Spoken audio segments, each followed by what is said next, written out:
اس کی رپورٹ لینے کی کوشش کی، کیوں ایسا ہوا؟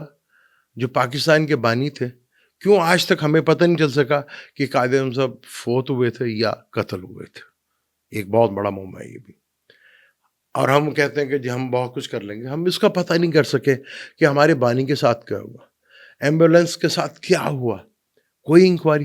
پھر 4 سال کے بعد، بلکہ 3 سال کے بعد، خان لیاقت علی خان کو گولی لگ جاتی ہے. آج تک کسی پاکستانی کو یہ نہیں پتا کہ خان لیاقت علی کو گولی کس نے ماری اور کیوں ماری. اس کی رپورٹ، اس کی انکوائری آج تک نہیں پہنچ سکا. کس نے کیا سب کچھ؟ اتنی بڑی فوج، اتنا بڑا سسٹم، اتنے بڑے ادارے، اتنی بڑی کورٹ، آج تک کوئی پتہ نہیں کر سکا. پھر ہم یہ نہیں پتہ کر سکے کہ کیپٹل جو ہمارا چینج ہوا، جو اسلام آباد آنے سے جو پاکستان کا بیڑا غرق ہوا، وہ آپ کو اندازہ ہے. کراچی میں ہم جیسے بھی تھے گروتھ تو کر رہے تھے نا. اسلام آباد آ کے تو جو بیڑا غرق ہوا، پھر جو ہمارا چاہے پولیٹیشین تھا، چاہے طاقتور حلقے تھے، سب اس پہ بنانے پہ لگے رہے.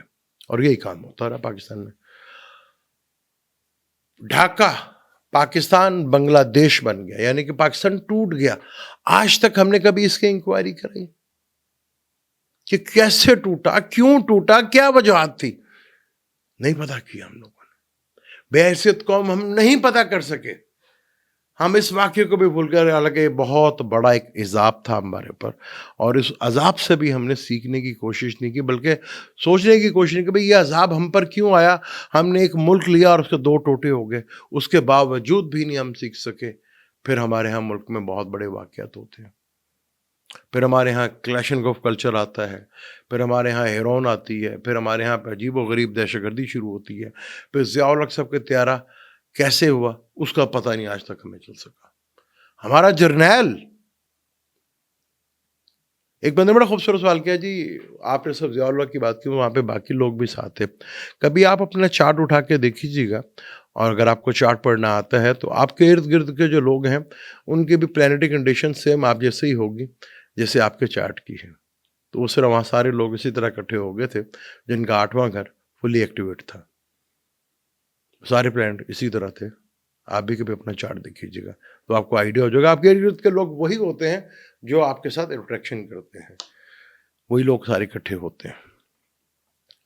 تو یہ آج تک نہیں ہم نے پتا کروایا کہ کیسے ہو گیا، کیوں ہو گیا، کیا. حالانکہ بنگلہ دیش میں نے دبے لفظوں میں کل ایک بہت بڑی بات کی تھی، جو لوگ محض سمجھنے سے قاصر ہیں یا سمجھنا ہی نہیں چاہتے. وہ سمجھتے ہیں کہ نمازیں پڑھ کر، روزے رکھ کر، حج کر وہ جنت میں چلے جائیں گے. یہ صرف ملا کی تو باتیں ہو سکتی ہیں، لیکن قرآن ایسا نہیں کہتا. قرآن تو کہتا کہ جہاد وہ نہیں جس کو ہم نے بنایا ہوا جہاد، جد و جہد. اللہ کے نظام کے لیے کتنی تمہیں جد و جہد کی، اس دنیا کو جنت بنانے کے لیے، انسانیت کے لیے کتنی جد و جہد کی، اس کو جہاد کہتے ہیں. ہاں وہ بھی جہاد ہے جسے قتال کہتے ہیں. اللہ کی راہ میں نکلنا ہوتا ہے. زمین لینے کے لیے تھوڑی نکلنا ہوتا ہے کہ زمین کا ٹوٹا لے لیا. اس کو جہاد تھوڑی کہتے ہیں. یا کوئی حکومت بنانی تھی، اس کو جہاد تھوڑی کہتے ہیں. کوئی مسلم کنٹری بنانی تھی، اس کو جہاد تھوڑی کہتے ہیں. وہ بنگلہ دیش کی جو پلانیٹری کنڈیشن تھی، اسکارپیو میں سن، جوپیٹر، مرکری اور نیپچون اور مون تھے، اور بالکل اپوزٹ سیٹرن تھا. پائس اسکارپیو واٹر ایلیمنٹ ہے. 3 پلانٹس واٹر ایلیمنٹ ہوتے ہیں، کینسر، اسکارپیو اینڈ پائسس. تو یہ پلانیٹری کنڈیشن تھی، اور دشا بھی آپ کے سامنے تھی. سیٹرن ہی کی دشا چل رہی تھی. آج جو مارچ سے شروع ہو جائے گا، 29 مارچ سے ہی، اور اپریل میں کہہ لیں، سیٹرن، راہو، جوپیٹر بھی انوالو ہوگا، وینس بھی انوالو ہوگا ادھر، اور نیپچون بھی انوالو ہوگا.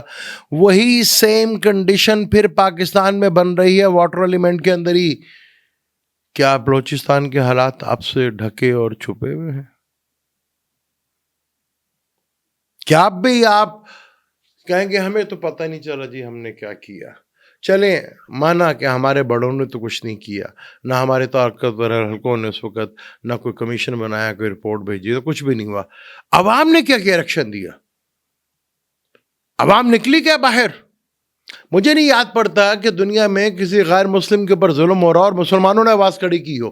مجھے یاد نہیں پڑتا کہ مسلمان کبھی نکلے ہوں. مجھے نہیں پڑتا کہ یاد کبھی مسلمان اس طرح نکلے ہوں. اچھا، اب پاکستان میں یہ ہو رہا ہے کہ جی پاکستان کا اندرونی معاملہ ہے. قرآن اور اسلام جہاں ظلم ہو رہے نکلتے کیوں نہیں ہو تم اللہ کے نام کے لیے؟ انسانیت کے اوپر تو آپ کو نکلنا پڑے گا. اب یہ تو مجھے 100% کنفرم ہے کہ پاکستانی قوم عذاب میں ہے، اور یہ ہم وہ بدقسمت لوگ ہیں جو عذاب میں ہیں اور پتہ بھی نہیں. ہم صرف ظالموں ہی کو عذاب دیتے ہیں، صرف ظالموں کو. آج آپ اندازہ لگا لیں کس کی بستیاں تباہ ہو رہی ہیں. ہم صرف ظالموں کی بستیوں کو تباہ کرتے ہیں اور ہم ظالموں پہ ظلم کرتے ہیں. غافلوں کو اگر ہو گیا وہ تو ہمارے سے غلطی ہو جائے گی، ہم ناانصافی کر بیٹھیں گے. تو جسے ہم ظالم سمجھتے ہیں اللہ کی نظر میں وہ غافل ہے.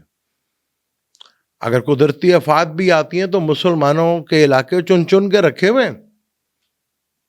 یورپ میں آ گیا، امریکہ میں آ گیا، جاپان میں آ گیا، سینکڑوں مر گئے، 100 مر گئے، چند 10 15 20 آدمی مر گئے. یہی عذاب قدرت کا کسی مسلم ممالک میں آتا ہے تو لاکھوں میں آتا ہے، اور ہمارے جیسے ملکوں میں آتا ہے تو دیہڑیاں لگ جاتی ہیں کہ جی سیلاب آ گیا، لو جی اب تو ایڈ آئے گی. وہ دیہڑی ہے ہماری، انکم ہے بہت بڑی. وہی مال پھر مارکیٹ میں بک رہا ہوتا ہے. پھر ہم اپنے آپ کو مسلمان کہتے ہیں، پھر ہم کہتے ہیں کہ نماز پڑھ کے، روزہ رکھ کر، حج رکھ کر ہم جنت میں چلے جائیں گے. اس کے لیے جہاد اور کچھ کرنا بھی تھا جو ہم نے کبھی سوچا نہیں. تو وہی پلانیٹری کنڈیشن پھر بن رہی ہے، اور سیٹرن اور نیپچون نے تو یہیں پر رہنا بہت عرصے تک. یہاں جوپیٹر بھی انوالو ہوگا، کیونکہ جوپیٹر وینس کے گھر میں ہوگا، وینس جوپیٹر کے گھر میں ہوگا. اسے کہتے ہیں راشی پرورتن، یعنی جوپیٹر کی انوالومنٹ بھی ہوگی یہاں پر. سیٹرن نے 2.5 سال یہاں پہ رہنا، اور یہ سیٹرن یہاں پر جب سے پاکستان بنا، پاکستان کا بائی برتھ چارٹ میں کینسر، ویدک ایسٹرولوجی سے کینسر میں تھا. پھر یہ بالکل اپوزٹ آیا 61 میں جب ہمارا کیپٹل چینج ہوا. تو کیپٹل چینج ہوا، اس کے بعد پھر جو تماشے ہم نے دیکھے، پھر ملک کیسے ٹوٹا. کیونکہ نارتھ میں ہے نا، پھر غرضی، پیسے کے لالچ، سب کچھ اپنی کرسی توڑوا دیا. میں آج بھی کہتا ہوں کہ اسلام آباد سے ہمارا کیپٹل ختم ہونا چاہیے. جب کراچی تھا، جب ہمارے ساتھ بنگلہ دیش بھی پاکستان کا حصہ تھا، تو کراچی کے حالات روشنیوں کا شہر کہا جاتا تھا. بنگلہ دیش ٹوٹا تو وہ ساؤتھ ویسٹ بن گیا. اب وہاں پہ بدماشی، گنڈا گردی نہیں ختم ہوتی. اب پیچھے دیکھ لیں 40 سالوں سے کس کی حکومت ہے وہاں پر. پنجاب ماشاءاللہ ساؤتھ کی طرف بڑھا،